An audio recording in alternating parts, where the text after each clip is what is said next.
नमस्कार, स्वागत है आपका आईएएस पॉइंट के यूट्यूब चैनल में। मेरा नाम सोनाली है। देखिए प्रिय आईएएस उम्मीदवार, ठीक है, भारत में जो 11वीं पंचवर्षीय योजना है, इस पर प्रश्नोत्तरों को मैंने आपके सामने प्रस्तुत किए हैं, जो कि हाल ही में 11वीं पंचवर्षीय योजना के ऊपर क्वेश्चन जरूर पूछे जाते हैं। तो आप जितने भी क्वेश्चन बन सके हैं पंचवर्षीय योजना, जो कि 11वीं पंचवर्षीय योजना उससे संबंधित है, तो आपको जितने भी क्वेश्चन मैं आपको बताऊंगी तो आप लास्ट तक ज़रूर देखिएगा। इसके साथ साथ अच्छे से रिवाइज कर लीजिएगा।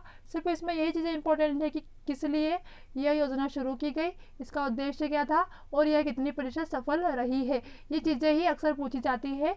चलिए तो स्टार्ट करते हैं मेरा आज की क्लास। इसके साथ साथ मैं आपको बता दूं, अगर आपको किसी भी क्वेश्चन का आंसर पता है तो आप आंसर जरूर कमेंट कीजिए, क्योंकि आप यूपीएससी के बच्चे हो, आपको बोलना आना चाहिए, ठीक है। चलिए तो स्टार्ट करते हैं आज की क्लास। क्वेश्चन नंबर पहला है हमारा, भारत की 11वीं पंचवर्षीय योजना अवधि क्या थी। ऑप्शन देखेंगे, मतलब कि कब से कब तक थी। 2012 से 2017, 1997 से 2002, 2007 से 2012। अगर आप या उपरोक्त में से कोई नहीं, अगर आपको इसका आंसर पता है तो आंसर ज़रूर कमेंट कीजिए। चलिए तो हम देख लेंगे कि भारत की जो 11वीं पंचवर्षीय योजना की जो अवधि है वह थी 2007 से 2012 तक, यानी कि आपका ऑप्शन नंबर सी सही हो जाएगा। इसमें क्या था कि इस योजना अपना विकास लक्ष्य हासिल नहीं, इसके साथ साथ क्या हुआ था कि जब ये योजना शुरू हुई थी तो इसमें क्या इसको था कि इससे बहुत ज़्यादा फायदा होगा, परंतु ऐसा नहीं हुआ। यह योजना अपना विकास जो लक्ष्य था वह हासिल नहीं कर सकी थी। और हमसे क्वेश्चन पूछा गया है, भारत की जो 11वीं पंचवर्षीय योजना है उसका जो अवधि क्या थी, तो 2007 से 2012 तक। चलिए अगले प्रश्न पे चलते हैं हम। अगला प्रश्न है हमारा, भारत की 11वीं पंचवर्षीय योजना का जो मुख्य विषय था वह क्या था। ऑप्शन देखेंगे, समावेश विकास, सतत विकास, तेज अधिक समावेश और सतत विकास, या तेज और अधिक समावेश विकास। अगर आपको इसका आंसर पता है तो आप आंसर जरूर कमेंट कीजिए। चलिए तो हम देख लें कि भारत की जो 11वीं पंचवर्षीय योजना है इसका मुख्य विषय क्या था।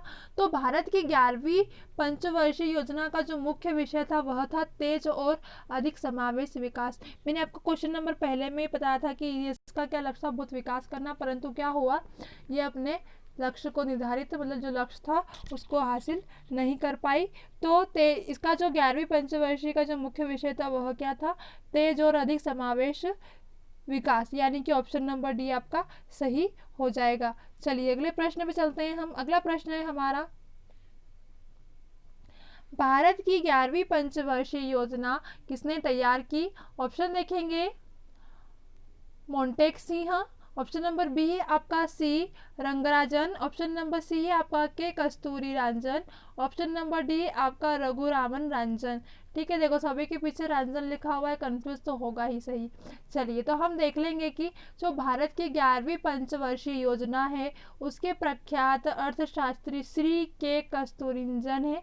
कौन है, कस्तूरी रंजन जी है, यानी कि आपका ऑप्शन नंबर सी हो जाएगा। इनका पूरा नाम क्या है, ये एक अर्थशास्त्री है जिन्हें श्री के कस्तूरी रंजन द्वारा तैयार की गई थी। इस योजना के अंततः राष्ट्रीय विकास परिषद को क्या कहा जाता है, एनडीसीबी कहा जाता है। ठीक है, तो राष्ट्रीय विकास परिषद यानी कि एनडीसी द्वारा अनुमोदित किया गया था। एक बार और देख लीजिए कि भारत की 11वीं जो पंचवर्षीय योजना है यह प्रख्यात अर्थशास्त्री श्री के कस्तूररंजन द्वारा तैयार की गई थी। इस योजना के अंततः राष्ट्रीय विकास परिषद जो कि एनडीसी द्वारा अनुमोदित किया गया था।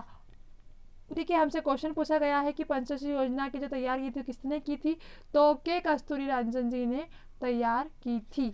चलिए अगले प्रश्न पे चलते हैं हम। अगला प्रश्न है हमारा,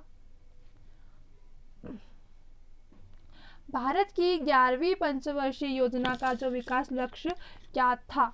ठीक है, मतलब एक उन्होंने मतलब एक टारगेट रहता ना कि इतने तक करवाना है, मतलब इतने प्रतिशत हमारा यह टारगेट जाएगा, इस तरह का जो विकास है वह क्या था।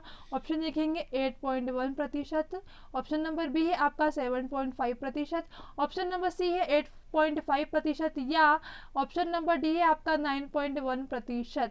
चलिए तो हम देख लेंगे कि भारत की जो 11वीं पंचवर्षीय योजना है इसका जो विकास लक्ष्य था वह क्या था। तो देखिए कि भारत की जो 11वीं पंचवर्षीय योजना का जो विकास लक्ष्य था वह 8.1 था, यानी कि 8.1 था। ऑप्शन नंबर ए आपका सही हो जाएगा। इसके साथ साथ लेकिन क्या हुआ, लेकिन उसने केवल 7.9% ही विकास दर ही हासिल की थी। क्वेश्चन नंबर पहले में मैंने आपको बताया था कि इसका जो विकास लक्ष्य था वह हासिल नहीं कर पाई थी। तो देखो कितना था, लक्ष्य कितना था उन लोगों का, 8.1% था, परंतु हासिल कितना हुआ, 7.9% ही हासिल हुआ। चलिए अगले प्रश्न पे चलते हैं हम। अगला प्रश्न है हमारा, भारत की 11वीं पंचवर्षीय योजना के समय भारत की जो योजना आयोग के जो अध्यक्ष थे वह कौन था। 11वीं पंचवर्षीय योजना के समय भारत का जो योजना आयोग अध्यक्ष था वह कौन था। ऑप्शन देखेंगे, ऑप्शन नंबर ए है आपका Montek Singh Ahluwalia, option number B है आपका C Rangarajan, option number C है आपका डॉक्टर मनमोहन सिंह और डी अटल बिहारी वाजपेयी। ठीक है, चलिए तो हम देख लें कि भारत के जो प्रधानमंत्री, ठीक है, भारत के प्रधानमंत्री भारत के योजना आयोग के पदेन अध्यक्ष होते हैं। ठीक है, कौन होते हैं पदेन के योजना, आप सभी जानते हैं योजना आयोग के अध्यक्ष कौन होते हैं, हमारे जो भारत के प्रधानमंत्री होते हैं वही होते हैं, मतलब प्रधानमंत्री। तो ठीक है, तो भारत की जो 11वीं पंचवर्षीय योजना हुई थी उस समय कौन थे, 11वीं मतलब 2007 में कौन थे, तो 2007 में डॉक्टर मनमोहन सिंह योजना के अध्यक्ष थे। ठीक है, यानी कि ऑप्शन नंबर सी आपका सही हो जाएगा। अगले प्रश्न पे चलते हैं हम। अगला प्रश्न है हमारा, निम्नलिखित में से कौन भारत की 11वीं पंचवर्षीय योजना लक्ष्य नहीं था, मतलब कि कौन सा है कि 11वीं पंचवर्षीय योजना का लक्ष्य नहीं था। ऑप्शन है कि 2009 तक सभी के लिए स्वच्छ पेयजल उपलब्ध कराना, ऑप्शन नंबर बी है आपका कृषि विकास को 4% तक बढ़ाना, ऑप्शन नंबर सी है आपका वर्ष 2011-2012 तक उच्च शिक्षा में 18 से 23 आयु वर्ग के जो विद्यार्थी होते हैं उनमें नामांकन को 15% तक बढ़ाना, या ऑप्शन नंबर डी आपका योजना के दौरान 9.1 का विकास दर प्राप्त करना। ठीक है, तो मैंने आपको बताया था उनका जो लक्ष्य था वो कितना था 8.1, परंतु कितना प्राप्त हुआ 7.9। तो ऑप्शन नंबर डी जो है आपका वह क्या है, गलत है। पर हमसे गलत ही पूछा गया है कि निम्नलिखित में से कौन भारतीय 11वीं पंचवर्षीय योजना का लक्ष्य नहीं था, तो ये नहीं था क्योंकि इसमें क्या था 8.1 होना था। इसके साथ साथ क्या क्या लक्ष्य थे 11वीं पंचवर्षीय योजना के, तो 2009 तक सभी के लिए स्वच्छ पेयजल उपलब्ध कराना, यह भी पंचवर्षीय योजना का लक्ष्य था। इसके साथ साथ कृषि विकास को 4% तक बढ़ाना, यह भी 11वीं पंचवर्षीय योजना का एक लक्ष्य रहा है। इसके बाद वर्ष 2011-12 तक उच्च शिक्षा में 18 से 23 आयु वर्ग के जो विद्यार्थी है उनका जो नामांकन है उसको क्या है 15% तक बढ़ाना। ये सारी चीज़ें क्या थी 11वीं पंचवर्षीय योजना के लक्ष्य में थी। और इसके साथ साथ क्या थी कि भारत की जो 11वीं पंचवर्षीय योजना है इसका जो विकास लक्ष्य था वह क्या था, एक कि 8.1% था, लेकिन उसने केवल 7.9% की विकास दर ही को हासिल की थी। इसके साथ साथ देखिए कि ऑप्शन नंबर डी आपका सही हो जाएगा, यानी कि यह लक्ष्य नहीं था। और इसके साथ साथ ये आज का जो टॉपिक है यह भी यहीं ख़त्म होता है। टॉपिक काफ़ी छोटा था इसके और इम्पोर्टेंट था। इसके साथ साथ आप ये सारे क्वेश्चन रिवाइज ज़रूर कर लीजिएगा।